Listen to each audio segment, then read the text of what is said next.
ನಮಸ್ಕಾರ ಗೆಳೆಯರಿ. ಈ ವಿಡಿಯೋದಲ್ಲಿ ಇವತ್ತಿನ ನಮ್ಮ ಮಾರ್ಕೆಟ್ ಅಲ್ಲಿ ಸುದ್ದಿಯಲ್ಲಿರುವಂತಹ ಇಂಪಾರ್ಟೆಂಟ್ ಶೇರುಗಳ ಬಗ್ಗೆ ತಿಳ್ಕೊಳ್ಳುವಂತ ಪ್ರಯತ್ನವನ್ನು ಮಾಡೋಣ. ಜೊತೆಗೆ ಇವತ್ತಿನ ನಮ್ಮ ಮಾರ್ಕೆಟ್ ಪರ್ಫಾರ್ಮೆನ್ಸ್ ಬಗ್ಗೆ ನಮ್ಮ ಗಿಫ್ಟ್ ನಿಫ್ಟಿ ಯಾವ ಇಂಡಿಕೇಶನ್ ಕೊಡ್ತಾ ಇದೆ, ಏಷ್ಯನ್ ಮಾರ್ಕೆಟ್ಸ್ ಯಾವ ರೀತಿ ಟ್ರೇಡ್ ಆಗ್ತಿದೆ, ಪಾಸಿಟಿವ್ ಇದೆಯಾ ನೆಗೆಟಿವ್ ಇದೆಯಾ, ಇದ್ರ ಬಗ್ಗೆ ಕೂಡ ಒಂದಷ್ಟು ವಿಷಯವನ್ನ ತಿಳ್ಕೊಳ್ಳುವಂತ ಪ್ರಯತ್ನವನ್ನು ಮಾಡೋಣ. ಆಸ್ ಯೂಶುವಲ್ ಮುಂದುವರಿಯ ಮುಂಚೆ ಡಿಸ್ಕ್ಲೇಮರ್ ಕೊಡ್ಲಿಕ್ಕೆ ಇಷ್ಟಪಡ್ತೇನೆ. ಇಲ್ಲಿ ಕವರ್ ಮಾಡ್ತಿರುವಂತಹ ಯಾವುದೇ ಸ್ಟಾಕ್ ಅನ್ನು ಕೂಡ ರೆಕಮೆಂಡ್ ಮಾಡ್ತಿಲ್ಲ. ನೀವು ಫರ್ದರ್ ಸ್ಟಡಿ ಮೆಡಿಟೇಷನ್ ತೊಗೊಳ್ಬಹುದು. ಆಸ್ ಎ ಎಜುಕೇಶನಲ್ ಪರ್ಪಸ್ ನಾನು ವಿಡಿಯೋ ನಿಮ್ಮ ಮುಂದೆ ತರ್ತಾ ಇದ್ದೀನಿ. ಹಾಗೆ ಡಿಸ್ಕ್ರಿಪ್ಷನ್ ಅಲ್ಲಿ ನಮ್ಮ ಇನ್ಸ್ಟಾಗ್ರಾಮ್ ಹಾಗೂ ಫೇಸ್ಬುಕ್ ಅಕೌಂಟ್ ಗಳ ಲಿಂಕ್ ಇರುತ್ತೆ. ಎರಡನ್ನು ಸಹ ಫಾಲೋ ಮಾಡಿ. ಇನ್ ಕೇಸ್ ಯೂಟ್ಯೂಬ್ ಅಲ್ಲಿ ಏನಾದರೂ ವಿಡಿಯೋಗಳನ್ನು ಅಪ್ಲೋಡ್ ಮಾಡಲಿಕ್ಕೆ ಸಮಸ್ಯೆಗಳಾದ್ರೆ ಇನ್ಸ್ಟಾಗ್ರಾಮ್ ಅಥವಾ ಫೇಸ್ಬುಕ್ ಅಲ್ಲಿ ನಿಮಗೆ ಅಪ್ಡೇಟ್ಗಳು ಸಿಗುತ್ತೆ. ಇನ್ನು ಮೊದಲಿಗೆ ನಿನ್ನೆ ಅಮೆರಿಕನ್ ಮಾರ್ಕೆಟ್ ನ ಪರ್ಫಾರ್ಮೆನ್ಸ್ ಅನ್ನು ನೋಡಿದರೆ ಡೌ ಜೋನ್ಸ್ ಅಲ್ಲಿ ನೋಡಬಹುದು 0.29% ಅಥವಾ 150 ಪಾಯಿಂಟ್ಸ್ ಪಾಸಿಟಿವ್ ಪರ್ಫಾರ್ಮೆನ್ಸ್ ಇದೆ. ಮೊನ್ನೆ ಕೂಡ ಇದೇ ರೀತಿ ಪರ್ಫಾರ್ಮೆನ್ಸ್ ಇತ್ತು ಅಂತ ಬಿಗ್ ಪಾಸಿಟಿವ್ ಏನಿರಲಿಲ್ಲ. ಫ್ಲಾಟಿಸ್ಟ್ ಸ್ಲೈಟ್ಲಿ ಪಾಸಿಟಿವ್ ಪರ್ಫಾರ್ಮೆನ್ಸ್ ಇತ್ತು. ಇವತ್ತು ಕೂಡ ಅದೇ ರೀತಿ ಇದೆ. ಓಪನಿಂಗ್ ಕಪ್ಪಲ್ಲೇ ಆಗಿದೆ, ನಂತರ ಇನ್ನೂ ಒಳ್ಳೆ ಪರ್ಫಾರ್ಮೆನ್ಸ್ ಇದೆ. ಬಟ್ ಅಲ್ಲಿಂದ ಮತ್ತೆ ನೋಡಬಹುದು ಸ್ಟೀಪ್ ಡೌನ್ ಫಾಲ್ ನೋಡ್ಲಿಕ್ಕೆ ಸಿಕ್ಕಿದೆ, 350 ಪಾಯಿಂಟ್ಸ್ ಗಿಂತ ಜಾಸ್ತಿ. ಮತ್ತೆ ಅಲ್ಲಿಂದ ಒಂದಷ್ಟು ಬೌನ್ಸ್ ಬ್ಯಾಕ್ ಕೂಡ ನೋಡ್ಲಿಕ್ಕೆ ಸಿಕ್ಕಿ ಓವರ್ ಆಲ್ 150 ಪಾಯಿಂಟ್ಸ್ ಅಪ್ ಅಲ್ಲಿ ಕ್ಲೋಸಿಂಗ್ ಅನ್ನ ಕೊಟ್ಟಿದೆ ಡೌ ಜೋನ್ಸ್. ಇನ್ನು ನಾಸ್ಟಾಕ್ ಕಡೆ ಬಂದ್ರೆ ನಾಸ್ಟಾಕ್ ಅಲ್ಲಿ ಕೂಡ 0.62% ಅಥವಾ 162 ಪಾಯಿಂಟ್ಸ್ ಪಾಸಿಟಿವ್ ಪರ್ಫಾರ್ಮೆನ್ಸ್ ಇದೆ. ವಾಲಟಿಲಿಟಿ ನೋಡಬಹುದು ಯಾವ ರೀತಿ ಇದೆ ಅಂತ. ಅಮೆರಿಕನ್ ಮಾರ್ಕೆಟ್ ಅಲ್ಲಿ ಫುಲ್ಲಿ ವಾಲಟೈಲ್ ಪರ್ಫಾರ್ಮೆನ್ಸ್ ಇದೆ, ಬಟ್ ಪಾಸಿಟಿವ್ ಅಲ್ಲಿ ಪರ್ಫಾರ್ಮೆನ್ಸ್ ಅನ್ನ ಮಾಡಿದೆ. ಇನ್ನು ನಮ್ಮ ಮಾರ್ಕೆಟ್ ನ FIS DIS ಆಕ್ಟಿವಿಟಿ ಕಡೆ ಬಂದ್ರೆ ನಿನ್ನೆ ಕೂಡ FIS 735 ಕೋಟಿ ನೆಟ್ ಸೆಲ್ಲಿಂಗ್ ಅನ್ನ ಮಾಡಿದ್ದಾರೆ. DIS 704 ಕೋಟಿ ನೆಟ್ ಬೈಯಿಂಗ್ ಅನ್ನ ಮಾಡಿದ್ದಾರೆ. FIS ಲಾಸ್ಟ್ 3 ಡೇಸ್ ಅಲ್ಲಿ ಕಂಟಿನ್ಯೂಸ್ ಆಗಿ ಸೆಲ್ಲಿಂಗ್ ಅನ್ನ ಮಾಡಿದ್ದಾರೆ. ನೋಡೋಣ ಇವತ್ತು ಯಾವ ರೀತಿ ಇರುತ್ತೆ ಇವರ ಕಡೆಯಿಂದ ರೆಸ್ಪಾನ್ಸ್ ಅಂತ.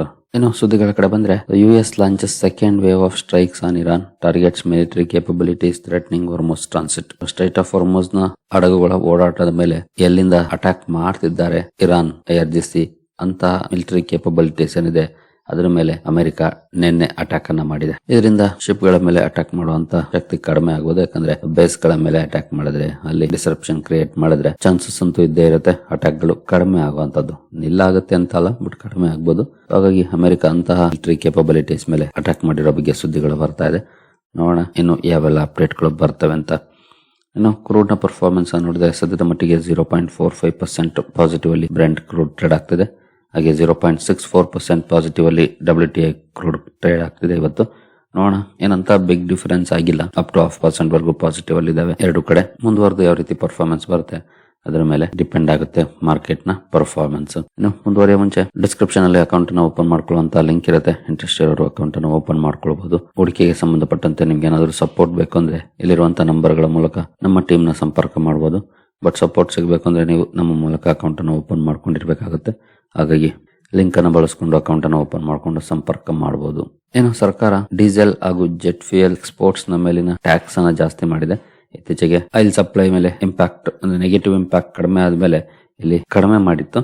ಈಗ ಮತ್ತೆ ಮಿಡ್ಲ್ ಈಸ್ಟ್ ಅಲ್ಲಿ ಸಮಸ್ಯೆಗಳು ಜಾಸ್ತಿ ಆಗಿರೋ ಕಾರಣಕ್ಕೆ ಮತ್ತೆ ಟ್ಯಾಕ್ಸ್ ಅನ್ನ ರೈಸ್ ಮಾಡಿದೆ. ಅಂದ್ರೆ ಎಕ್ಸ್ಪೋರ್ಟ್ ಏನ್ ಮಾಡ್ತಾರೆ ಡೀಸೆಲ್ ಹಾಗೂ ಜೆಟ್ ಫ್ಯೂಯಲ್ ಅನ್ನ, ಅದಕ್ಕೆ ಟ್ಯಾಕ್ಸಸ್ ಜಾಸ್ತಿ ಮಾಡಿರೋದು, ಡೊಮೆಸ್ಟಿಕ್ ಲೆವೆಲ್ ಅಲ್ಲಿ ಅಲ್ಲ. ಏನು ಇದ್ರ ಬಗ್ಗೆ ರಾತ್ರಿ ಡೀಟೇಲ್ ವಿಡಿಯೋನ ಕವರ್ ಮಾಡಿದ್ದೀನಿ. India rams up self Reliance drive with 2.19 lakh crore push for chips urea. ಈಗಾಗಲೇ ಡೀಟೇಲ್ ವಿಡಿಯೋನ ಕವರ್ ಮಾಡಿದ್ದೀನಿ. ಯಾವೆಲ್ಲ ಕಂಪನಿಗಳಿಗೆ ಇದರ ಅನುಕೂಲ ಆಗ್ಬೋದು ಅನ್ನೋದನ್ನು ಕೂಡ ಈಗಾಗಲೇ ಮೆನ್ಷನ್ ಮಾಡಿದ್ದೀನಿ. ಇನ್ ಕೇಸ್ ಇಲ್ಲಿವರೆಗೂ ಆ ವಿಡಿಯೋ ನೋಡಿಲ್ಲ ಅಂದ್ರೆ ಇಲ್ಲಿದೆ, ಈ ವಿಡಿಯೋನ ಮಿಸ್ ಮಾಡದೆ ನೋಡಿ. ಸಾಕಷ್ಟು ವಿಷಯಗಳು ನಿಮಗೆ ಗೊತ್ತಾಗುತ್ತೆ. ಯಾವೆಲ್ಲ ಕಂಪನಿಗಳು ಅದರಲ್ಲಿ ಕೆಲಸ ಮಾಡ್ತವೆ ಅನ್ನೋದು ಕೂಡ ಗೊತ್ತಾಗುತ್ತೆ. ಆ ಎಲ್ಲ ಕಂಪನಿಗಳು ಕೂಡ ಇವತ್ತು ಫೋಕಸ್ ಅಲ್ಲಿ ಇರ್ತವೆ, ವಾಚ್ ಮಾಡಬಹುದು. ಸ್ಟಾಕ್ ಗಳಲ್ಲಿ ಏನಾದ್ರು ರಿಯಾಕ್ಷನ್ ಇರುತ್ತಾ ಇವತ್ತು ಅಂತ. ಏನು ಮ್ಯೂಚುವಲ್ ಫಂಡ್ಸ್ ಬಗ್ಗೆ ಒಂದು ಡೇಟಾ ರಿಲೀಸ್ ಆಗಿದೆ ನೋಡುದು. Mutual funds buy financial IT FMCG stocks as FIS remain sellers in June ತಿಂಗಳಲ್ಲಿ mutual fund companies financial sector ಅಲ್ಲಿ ಅಂದ್ರೆ ಬ್ಯಾಂಕಿಂಗ್ ಅಂಡ್ NBFCs IT ಹಾಗೂ FMCG ಸ್ಟಾಕ್ ಗಳಲ್ಲಿ ಹೂಡಿಕೆಯನ್ನ ಜಾಸ್ತಿ ಮಾಡ್ತಿರೋ ಬಗ್ಗೆ ಸುದ್ದಿಗಳು ಬಂದಿದ್ದಾವೆ. ಅಂದ್ರೆ ಈ ಮೂರು ಸೆಕ್ಟರ್ಸ್ ಕೂಡ ಅಂಡರ್ ವ್ಯಾಲ್ಯೂಡ್ ಸೆಕ್ಟರ್ಸ್. ಇದರಲ್ಲಿ ಫೈನಾನ್ಷಿಯಲ್ಸ್ ಅಲ್ಲಿ ಸ್ವಲ್ಪ ಒಳ್ಳೆ ಪರ್ಫಾರ್ಮೆನ್ಸ್ ಇದೆ, ಬಟ್ IT FMCG ತುಂಬಾನೇ ಸ್ಟ್ರಗಲ್ ಮಾಡ್ತಿದ್ದಾವೆ. ಸೊ ಒಳ್ಳೆ ವ್ಯಾಲ್ಯೂಯೇಷನ್ ಅಲ್ಲಿ ಇದೆ ಅಂತ ಮೇ ಬಿ ಆ ಸೆಕ್ಟರ್ ಗಳ ಕಡೆ ಫೋಕಸ್ ಮಾಡಿರಬಹುದು ಮ್ಯೂಚುವಲ್ ಫಂಡ್ಸ್.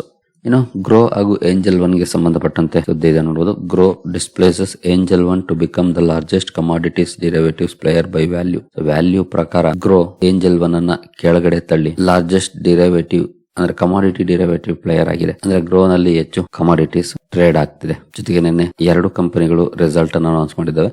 ಈ ರಿಸಲ್ಟ್ ಕಾರಣಕ್ಕೆ ಇವತ್ತು 2 ಸ್ಟಾಕ್ ಗಳು ಫೋಕಸ್ ಅಲ್ಲಿ ಇರ್ತವೆ. ಎರಡನ್ನು ಸಹ ವಾಚ್ ಮಾಡಬಹುದು ಯಾವ ರೀತಿ ಇರುತ್ತೆ ಇವತ್ತು ಪರ್ಫಾರ್ಮೆನ್ಸ್ ಅಂತ. ಎಸ್ಪೆಷಲಿ ಏಂಜಲ್ 1 ಮಾರ್ಕೆಟ್ ಕ್ಲೋಸ್ ಆದ್ಮೇಲೆ ರಿಸಲ್ಟ್ ಅನೌನ್ಸ್ ಮಾಡಿದೆ.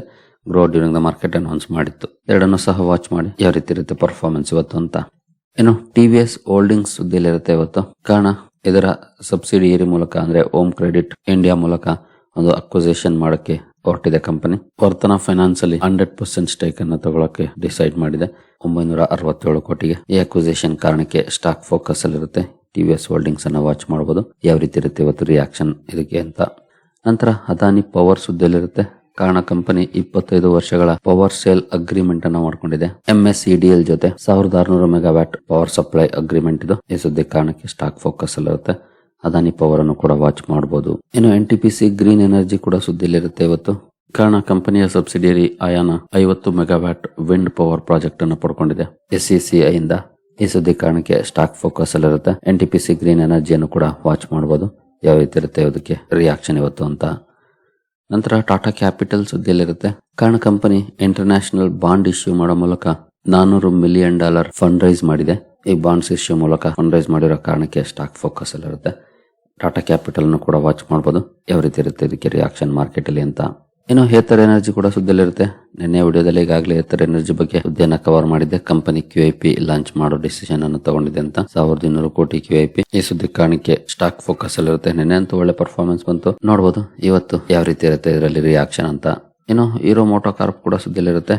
ಕಾರಣ ಹೇತರ್ ಎನರ್ಜಿಯಲ್ಲಿ ಕಂಪನಿ ಹೂಡಿಕೆಯನ್ನ ಮಾಡುವಂತ ಡಿಸಿಷನ್ ಅನ್ನು ತಗೊಂಡಿತ್ತು. ಕನ್ವರ್ಟಿಬಲ್ ವಾರಂಟ್ಸ್ ಅನ್ನ ಹೇತರ್ ಎನರ್ಜಿ ಇಶ್ಯೂ ಮಾಡಿದೆ ಕಂಪನಿಗೆ. ಈ ಸುದ್ದಿ ಕಾರಣಕ್ಕೆ ಫೋಕಸ್ ಅಲ್ಲಿರುತ್ತೆ. ಹೀರೋ ಮೋಟೋ ಕಾರ್ಪ್ ಅನ್ನು ಕೂಡ ವಾಚ್ ಮಾಡಬಹುದು.